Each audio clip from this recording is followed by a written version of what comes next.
Well, hello everyone, and welcome to the Heartland Daily podcast, where once again we're going to be talking about news developments in the healthcare sphere, as we do a couple of times each month. My name is AnneMarie Schieber. I'm the managing editor of Healthcare News, and joining me is Devon Herrick. Devon is a healthcare economist who writes and posts on the Goodman Research Institute's healthcare blog. Writes a lot of good stuff. He joins me every week, and we talk about, oh my goodness, so many things going on in healthcare. How you doing, Devon? You I'm enjoying the doing summer? well. It's not a quiet summer, is it? As far as what's going on in turn, for Well, we're healthcare getting a lot of policy. rain. Well, that's true too. That's been dominating the news in various parts of the country, and I know you're in Texas, and they had that terrible rainstorm, 4th of July, and we're all thinking and praying for those families. Just very sad. Um, but, we carry on. And, I was thinking about it because on 4th of July, we had another big thing that was sort of overshadowed, which we had been talking about for, of course, many, many months. That's the one big beautiful bill that President Trump signed on July 4th, like he said he would do.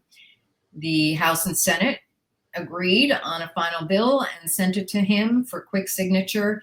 And I know a lot of people were kind of disappointed, but my goodness, there aren't huge majorities of either party in both chambers. So it's not a surprise to me that we got what we did. There was a real interesting article that came up in Unleash Prosperity today, the Committee to Unleash Prosperity. If you can go down to item number 3. So people who were disappointed that healthcare, there couldn't be more cuts, more reforms. This was an interesting item. It was an interview that House Budget Chairman Jody Arrington did with Bloomberg News, and I don't have Bloomberg up there because it's paywalled, but he made this comment, which I thought was interesting. He said, on the agenda, they're going to start now pushing some of these reforms through the margins. And it's going to be interesting. The idea with a reconciliation bill was that it couldn't be filibustered in the Senate, but a problem that took a month to get through the Senate because of questions about what was usable in a reconciliation bill and lots of debate about that. And so they had to water down a lot of things. But this was interesting, I thought, that Arlington said, and if it happens, I know there's a bill out there. One of the things they want to eliminate or to create are site neutral payments. That is the practice of paying hospitals the same price as everybody else for procedures in Medicare. Hospitals get an extra payment to cover their expenses, and it's driving up healthcare costs. And we can talk a little bit about that. The other thing he mentions in this, and then I want to throw it to you, Devon, to get your thoughts, the reimbursement rates. So that was another big disappointment. We have expanded Medicaid in, I think, 6/8 of the country. I don't know. I think there's like Texas, a holdout state, maybe 5 states don't do expanded Medicaid. But the reimbursement rate for expanded Medicare is 90%. And they reduced it to 80% in the bill, the big, beautiful bill, to states who are extended care, Medicaid states who do not enforce illegal immigration in Medicaid. Now, that's going to be real interesting because I think that's going to continue. I don't think these states are just going to say, okay, we're not going to provide Medicaid to all the people here illegally. But they can do that. And that is a huge chunk of change for states to have to come up with if they have to pay that out of their own pocket. So let me go back, Devon, and ask you what you think about the possibility that there will be a bill that will become law that will mandate that hospitals be paid the same as everybody else when they do things under Medicare. Oh, the hospital lobby is very strong, unfortunately. But that really would be a great idea. And it's not just that hospitals get overpaid for things that we can get cheaper elsewhere. It's that hospitals are buying up physician practices left and right because they can charge higher fees. I mean, you go to your doctor, you've gone to the same doctor for, 5 years. All of a sudden, one day you go to your doctor and you get a bill and like, well, what's this? Oh, this is a facilities fee. We sold out to the hospital. We are now technically employees.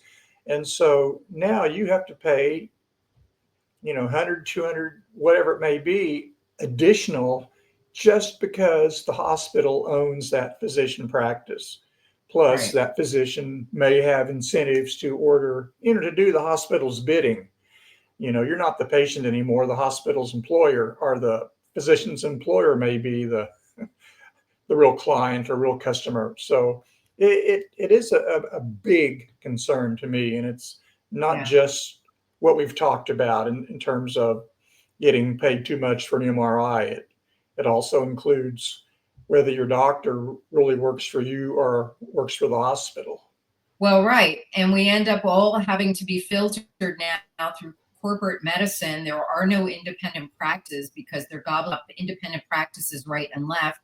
Medicare or, enrollees have to pay more for those expenses. So let's say they need an MRI and the only place they can go is to a hospital organization. They're going to pay top dollar for that. They got to pay a Mhm. copay on that, and it drives up their costs. And then it spreads to other people outside of Medicare, as you mentioned Yeah. earlier, about it having an impact on the healthcare marketplace.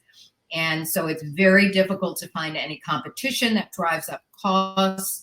And I really am hopeful. We've talked about this for many, many years, but this idea of site neutral payments has Mhm. never gone anywhere. And maybe this time there'll be some momentum. What do you think about the Medicare reimbursement system or possibility of going down 10%, which is a huge chunk of change that states are going to have to come up with, that they're not going to get from it's 10%, the federal government's not going to pay them. They're going to have to cut corners. Oh, that's an interesting incentive. It's like if you don't do things our way, we're going to stick it to you one way or the other. And I don't know how that will play out in the long term. Again, because physicians and hospitals and the like, and the Medicare reimbursement is already well below, what private insurers pay, but it's above what Medicaid tends to pay. So it'll be interesting to see how that plays out, whether Well, that will provide an incentive. I don't mean to interrupt you, but in the big beautiful bill, there is a provision in there that mandates that Medicaid reimbursements to hospitals be lower than Medicare. They were paying Mhm. commercial rates. And of course, the hospitals love this because what, 1 in 5, maybe 1 in 3 in some states are Medicaid enrollees. And it brings in a ton of money to these hospitals. And, we're talking, eight, what is it, $8 trillion, $8 billion over 10 years that we're cutting from Medicaid. And the numbers are so astronomical, I kind of lose track of talking about, but Yeah. that would be a lot of money that the hospitals and insurance companies are not going to have. That's where that money goes. And I find it real interesting how all the scaremongering going on about Medicaid being cut and how people are going to be left on the street. I bet no one's going to notice because that money is not going to healthcare. It's going to pay for big hospital expansions and $10 million salaries for executives. And most people are not going to see the cuts as, the scaremongers are leading people to believe. So stay tuned, buckle your seatbelt because it's going to get really rocky here, I think, in the next couple of months. But Medicaid, as it is, the expanded Medicaid program is not sustainable. And it's socialized medicine, which is basically what Obamacare ended up being. And, we'll see. Let's hope we can get some of these reforms. We hope that some of these states will be incentivized to do some cost-cutting ways to deliver healthcare better. Everyone thinks if you cut something, it's going to be decrease in quality and quantity of healthcare, and that's not the case. It's just smarter ways of spending to deliver healthcare. I want to bring up the article, if we can, Andy. Michael Cannon wrote this a couple of weeks ago. It was right before the big bill, beautiful bill was delivered to the House again. And it's called Tom Tillis Defends a Medicaid Scam. Now, this was real interesting because he was the one Republican who did not vote on the big beautiful bill. And I think it got through by one vote. And what is there, like a 5-vote margin in the Senate now with Republicans? It did get through. But he wrote this article, and it was interesting why he sat this one out. And according to Michael Cannon, this is what goes on. So one of the things that the big beautiful bill talks a lot about is this thing called provision tax. Devon, you want to talk about that and explain how that works? Because it's kind of a racket. Oh yeah, it's a scam. The way it generally works is that, well, first off, I should back up and say Medicaid is a federal state partnership with different pots of money for different categories of beneficiaries. It involves matching funds, and matching, for example, the matching funds for expansion populations would be different than, say, the matching fund for children or for adults and so forth. Well, what happened is, states are supposed to pay their share. And really, it's a pretty good deal for states. I don't have the exact figure in front of me, but for states like Alabama, up to 80% of the cost of their Medicaid is paid for by the federal government, and they only have to come up with, around 20%. On average, it's about 50-50, but it varies, like I said, depending on the state and depending on the category of beneficiary. Well, what states began to do years back is they would cut a deal with the healthcare providers, like, well, we'll pay you a little bit more than we otherwise would, but then we are going to tax you roughly equal to what we paid you additional. Then we're going to give that money back to you in the form of payment for Medicaid enrollees. And we're going to count that as part of our share of Medicaid spending for the purposes of getting federal matching funds. So it's a convoluted way to not really have to pay your fair share if you're a state that does that. And virtually all states do it in one way or another. So in the big beautiful bill, they were charging these providers like 6% in tax. Then they would bill this to the federal government. It's called a Medicaid money laundering scheme. That's what some people call it. And then the states get that money back, and then they give that money, some of that money, back to the provider. They love it because they're getting more than they thought. And the states love it because it brings more money to fuel their economies, and they can spend that money on anything they want. And it's usually blue states that are the ones that are big users of this so-called provider tax. Under the big beautiful bill, it's going to be cut now to 3.5%, except in non-expansion states, which I thought was really good. So, there's another incentive there for states to get back to traditional Medicaid reimbursement. I think people are really surprised when they find out that the federal government reimburses states more money for able-bodied people than the traditional enrollees for Medicaid, the disabled, pregnant women, single women.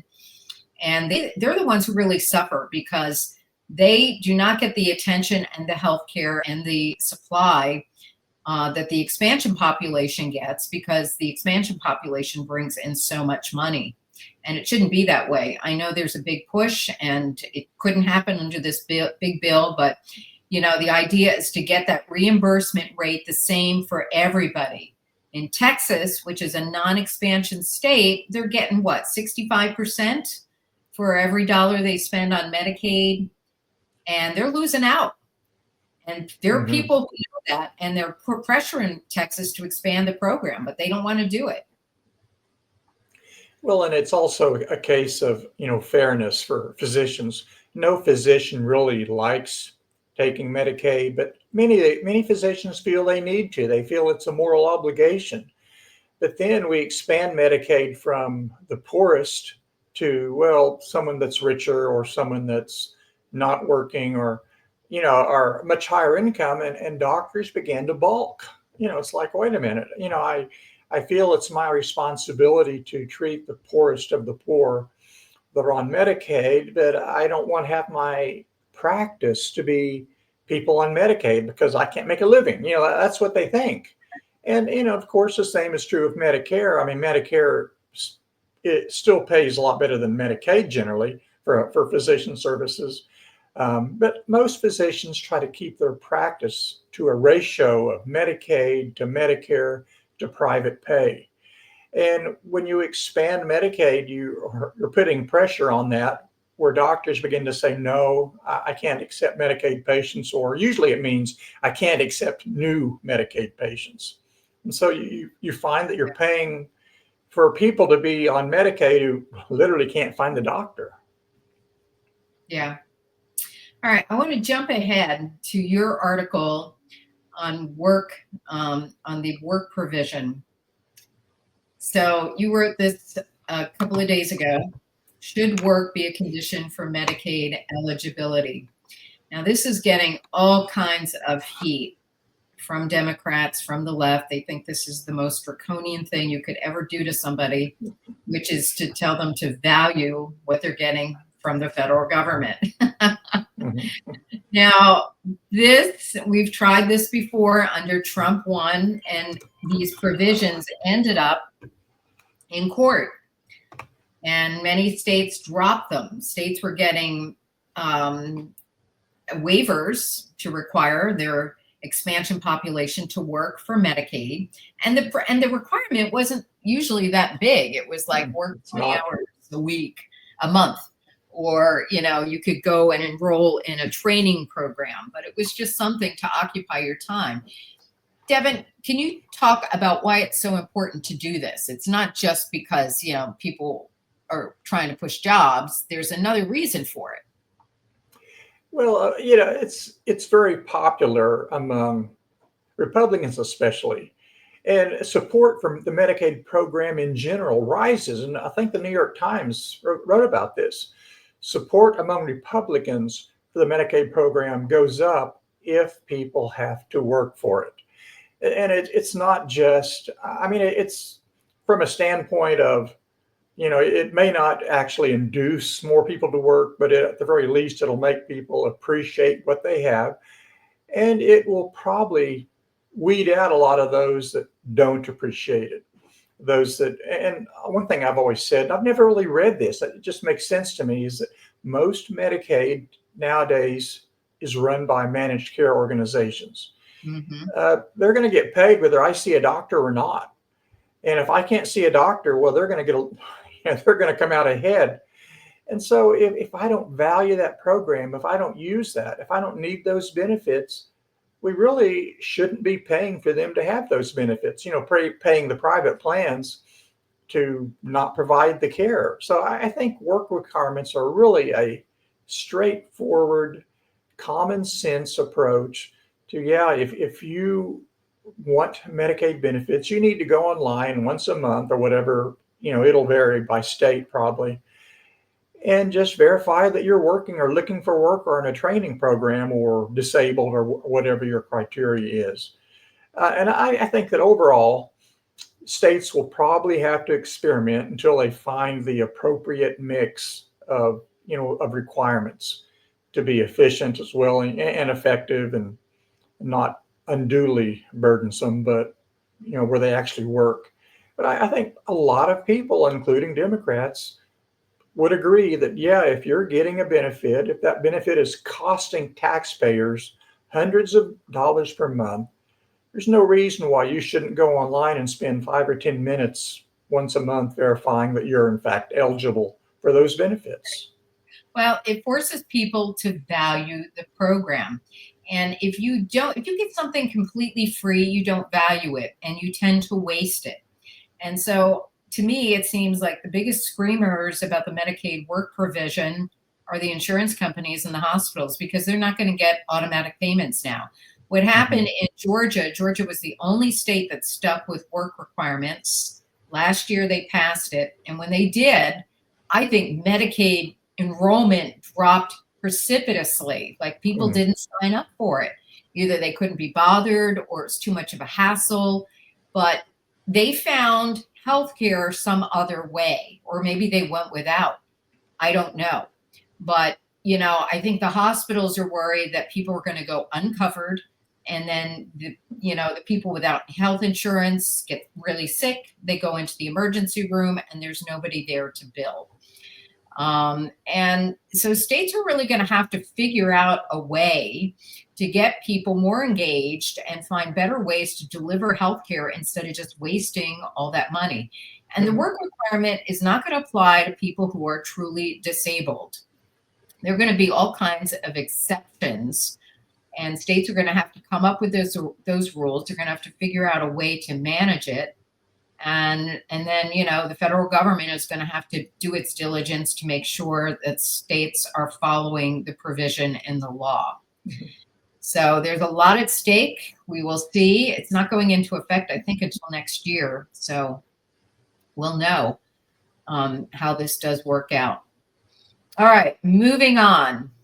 One of the things in the big, beautiful bill, and we've talked about this before, so I don't want to dwell too much on it, but there was an expansion of health savings accounts. I got to take a drink of water here. All right, these things, reformers love health savings accounts because it puts money directly into people's hands, and they can spend it directly on healthcare. We haven't expanded HSAs in many, many years, and they're very limited. The only people who could get an HSA were people in high deductible healthcare plans.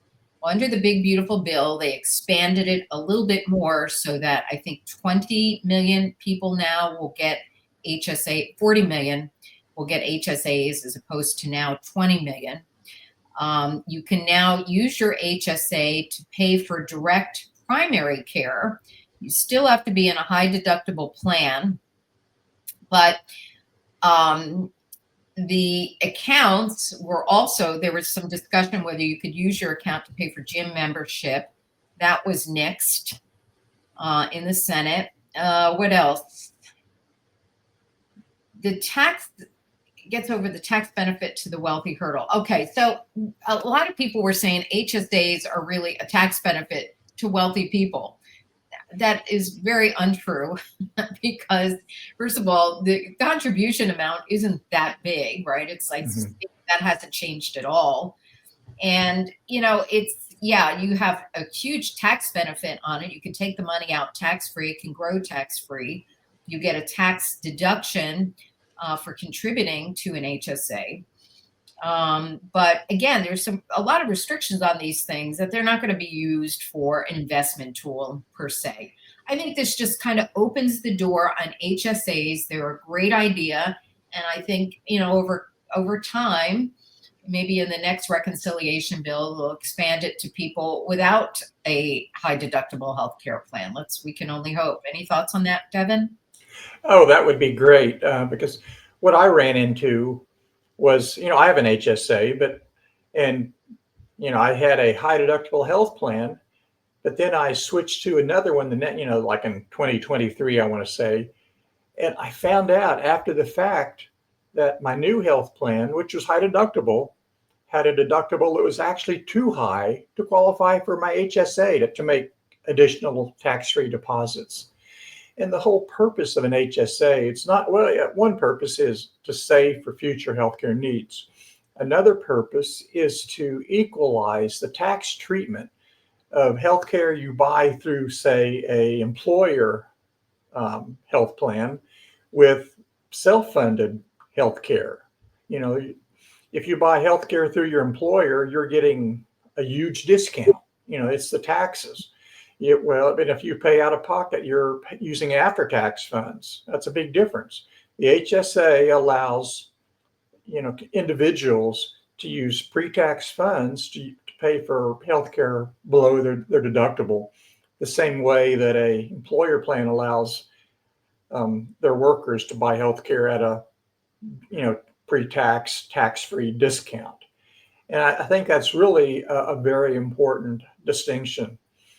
And it would make a lot of sense to to relax the rules to allow people. I mean, you could, I don't know what those would be, but why should I have to have a high deductible health plan? Maybe I would have a care and share type plan, or maybe I would have a short-term plan. I mean, I'm still, I'm still going to use my HSA for healthcare. It doesn't matter what kind of other funding mechanism I have. So it would make sense to allow more flexibility. Yeah. Well, I agree, and they're also allowing another kind of Obamacare plan to be HSA eligible, which is the bronze plan and the catastrophic plan, which I think the catastrophic plan is very limited to who can open one. The bronze plan is the super high deductible plan That's that's really for covering hospitalization. All those plans, to me, in my opinion, are way too expensive. mhm. I just would like, and the other unfair part of it is that they're really only available to people with employer healthcare insurance. And if you're a self-employed person, a gig worker, you don't have access to those rates. It's probably very cost prohibitive. You have to go on the Obamacare exchange to get healthcare if that's an option for you. So, I just hope that we would get to a traditional idea of being able to set aside money, no strings attached, in an account that can grow over time that people can use for healthcare expenses. I mean, imagine that. You could have that thing for a lifetime. When you get older and retire, you could have a pot of change ready for long-term care, which Medicare does not cover. And people end up having to do all kinds of tricks to get onto Medicaid to get their long-term care paid for, and that's draining Medicaid. So I just think it's an overall good idea. We're stepping in the right direction, and it's just going to take time to unwind and get to some of these reforms. But I was glad to see that in there, but I think more can be done. Couple of decisions. I want to move on to a couple of things that happened in the Supreme Court impacting healthcare. Now, one was a case that's been going on for many years. I want to say since 2018, involving the case of South Carolina. South Carolina came in and they decided that they did not want Planned Parenthood as a Medicaid provider. Well, a beneficiary, an enrollee, sued South Carolina and said, no, you have to cover, this is my preferred provider, and you have to cover it. And so they sued the state, and it ended up in court, and it was in court for several years. It made its way to the Supreme Court, and the Supreme Court came down and said, you know what? States can have the right to pick and choose who they want to cover under Medicaid, and nobody has a right to sue them. You're not entitled to a particular provider. So this is going to be really impactful, I think, for Planned Parenthood, but I think it's just overall just interesting, I think, giving states more control over who will be included in their Medicaid provider list of, or a list of Medicaid providers. If you've got a clinic that's doing controversial procedures, the state should have the ability to say yes or no, whether we want to cover this or not. So I don't know if you want to say anything about that, or maybe I should mention the other one too. There was another Supreme Court decision involving the ACA and the Obamacare plans. And it's involving the task force, the U.S. Task Force on Prevention. And the case affirmed that this was okay, the way it's being done. A company sued the government because it claimed that these Obamacare plans now have to pay for these procedures that are mandated by this task force. And the procedures are just a wide scope of things, and they're sometimes political. That's what the employer was complaining about, that these were political decisions. One of the things that has to be covered under an Obamacare plan or any insurance plan is this thing called PrEP. It is a series of expensive drugs that are given to people who abuse drugs or engage in risky sex to prevent them from getting AIDS. And so there's big controversy over that. The employer didn't want to pay for that. They lost. All right. They lost the case. But what was interesting was Justice Thomas wrote the opposing viewpoint, and he pointed out that this task force is very political because, it's not, he said there are two conflicting clauses that allow how this task force is chosen. And the task force has always been around, but it's been an advisory body. Mhm. And it basically says, we think these tests are helpful to the public and people should get them. But when Obamacare came along, Obamacare has a provision that says you have to include every test that this task force has to recommend. Now, this morning, it was interesting. Robert Kennedy, HHS Secretary Robert Kennedy, had canceled the first meeting of the U.S. task force. There is wide speculation that he's going to fire the entire board because they also mandate vaccines and contraception. I don't know how he's going to rule on that, but we have a pretty good idea how he might go on vaccines. And well, it's kind of interesting from the standpoint. It is. I respect the board, but they have a impossible task, and part of that is political. For example, you probably recall back, I don't know, several years back, they changed the recommendations for when women should get a mammogram. I think it went from 45 to 40. Well, it wasn't that the cost per life year saved, or you weren't buying back years of life at a bargain. You were buying back years of life at an extremely high cost by going from 45 to 40. But a very vocal small segment of advocates, disease advocates, wanted that move, that recommendation moved to the lower age. So they kind of punted, so to speak, and said, well, if you feel like you're at high risk for breast cancer, you can now get a mammogram at age 40 versus 45. Well, that is just one small example of the plethora of recommendations the task force makes every year. And what they generally do, if you dig down into the methodology, they're looking at a benchmark cost per life year saved. You could mandate mammograms and colonoscopies every year beginning at age 5, and it would be extremely expensive, and the number of people saved would be so small that you'd be buying years of life at like $1 billion each. Well, that is not an affordable amount of money. That's not efficient. So the task force is essentially supposed to be politically neutral and pick the low-hanging fruit first and so on. But there's all this political pressure, by disease advocates to expand definitions because of Obamacare does make it supposedly free. Right. Another example of one of the free services is I could go to my doctor and I could ask for a free wellness visit under Obamacare.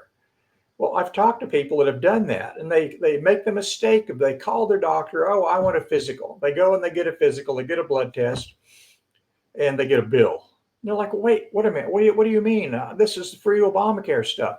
No, it doesn't give you a free physical. It gives you a free wellness exam. And what that wellness exam entails is sort of up to the doctor to some degree. And it does have overlap, the physical, but if you want a blood draw, well, that's not covered. If you even mention to your doctor, oh, I've had this certain symptom, and so your doctor checks it, well, that ceases to be preventive and becomes diagnostic, and so you suddenly have a bill.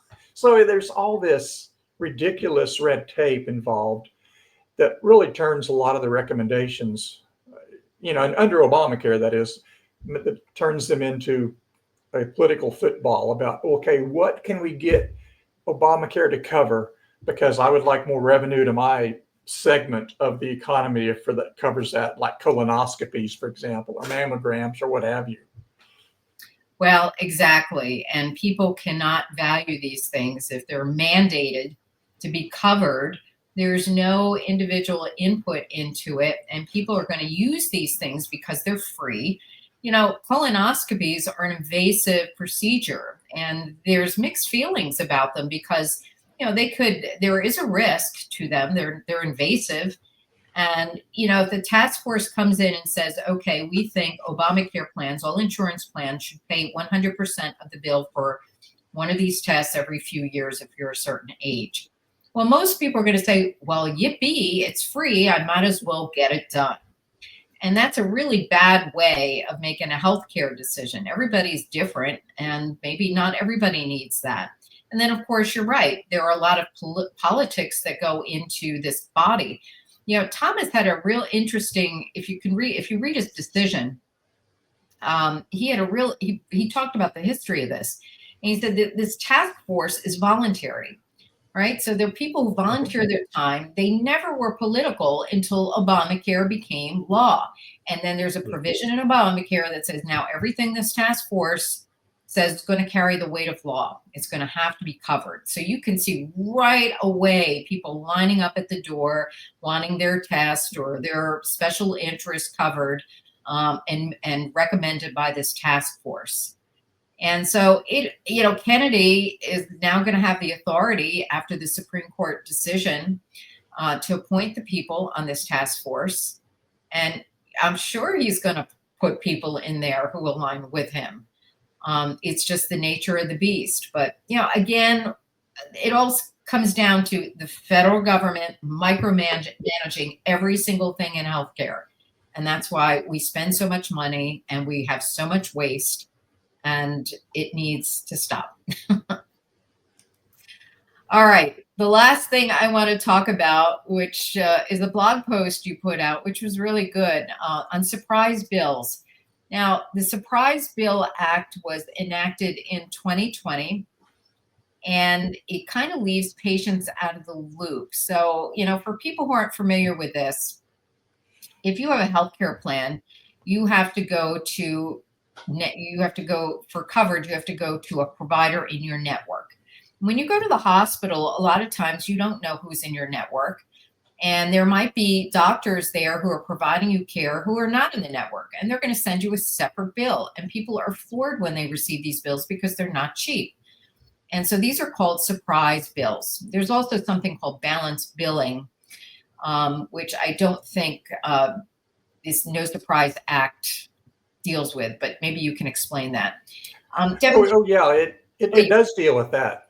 Oh, okay. Okay, So, what happens is, and this is controversial, but what happens is patients tend to choose a doctor based on, their network. You get the big book, you pull it, you go through, well, it's not really a book anymore, it's now a website.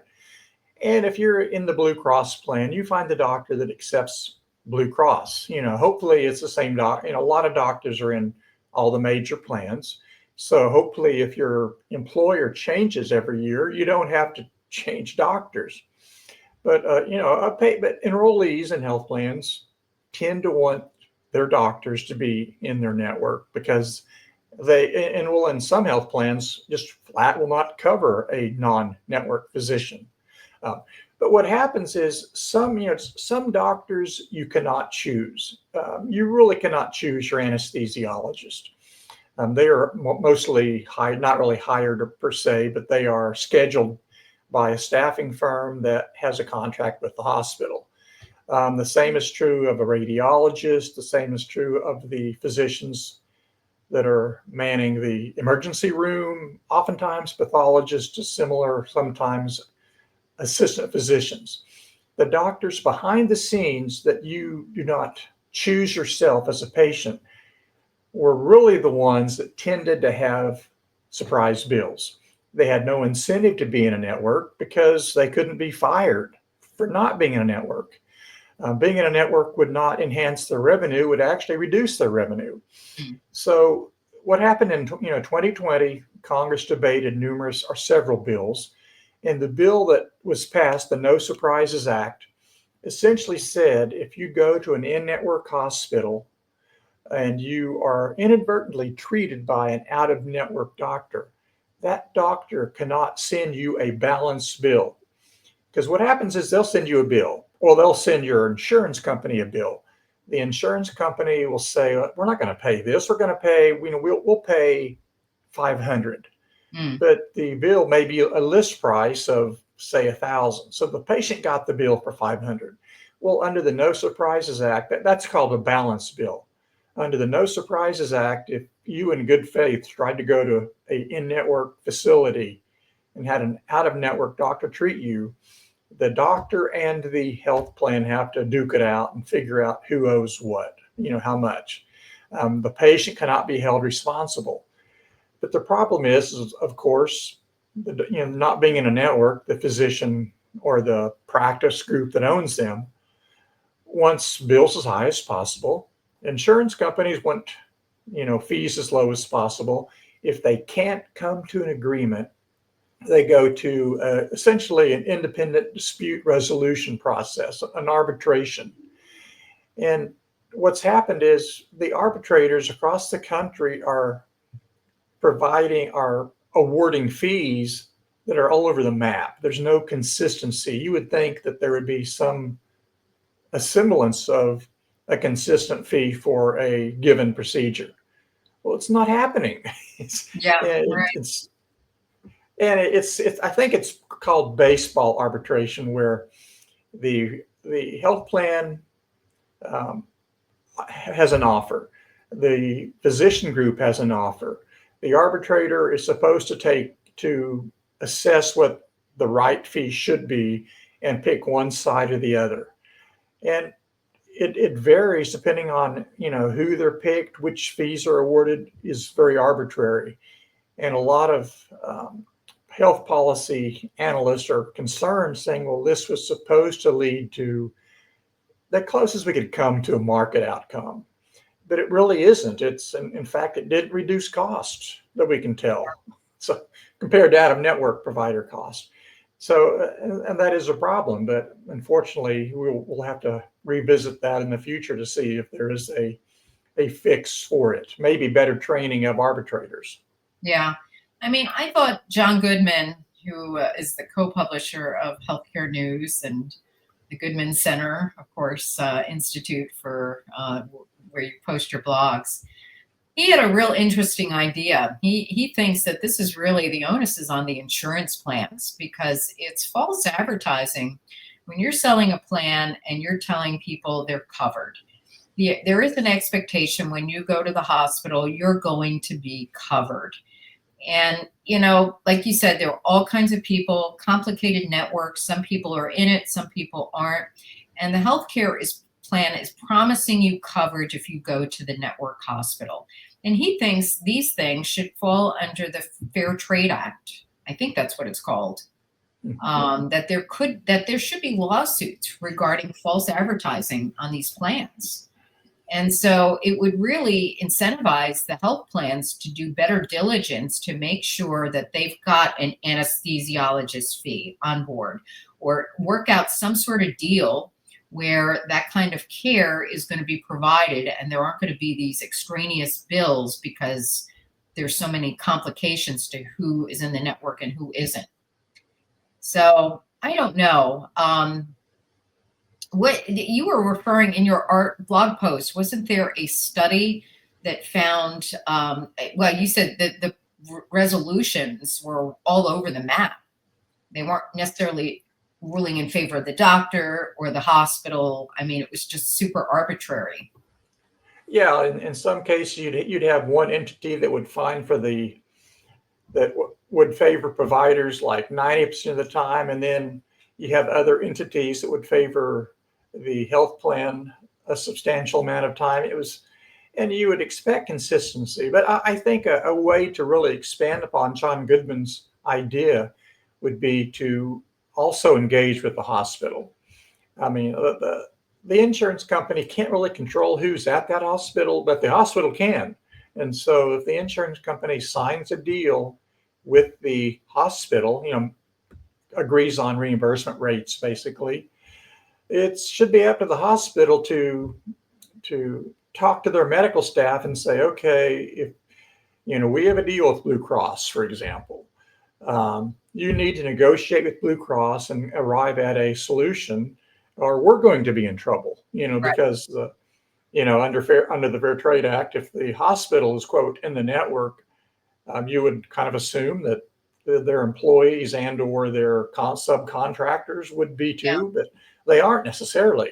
And so you really need to put the screws to the hospital as well, because they are complicit in some of this.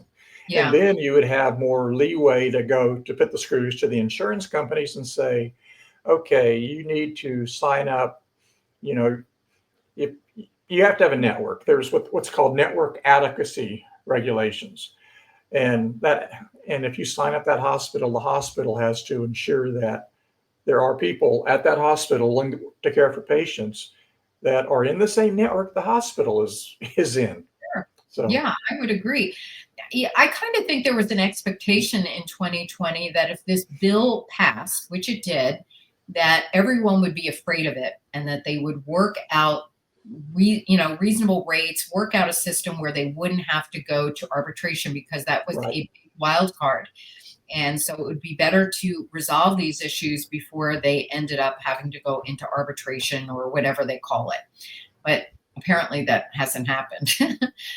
So, Well, and I talk about network affiliation. I mean, I don't necessarily mean that you have to force the doctor to be in the network, but at the very least, maybe have the doctor, the physician group say, here, negotiate fees. Okay, we're not in your network, but here are the fees we have worked out in advance with Blue Cross or Aetna or what have you, that you've agreed upon. And, right. it doesn't have to be, quote, in our network. It just has to, we have made a deal. We have an agreement. Here's what you will pay us for a given, service. Yeah. Well, all kinds of big questions here, not going to be resolved here in our 45 minutes. So we've kind of run out of time. Be sure to check out Devon's writings at the Goodman Research Institute Healthcare Blog. I'll include a link in the description of the podcast.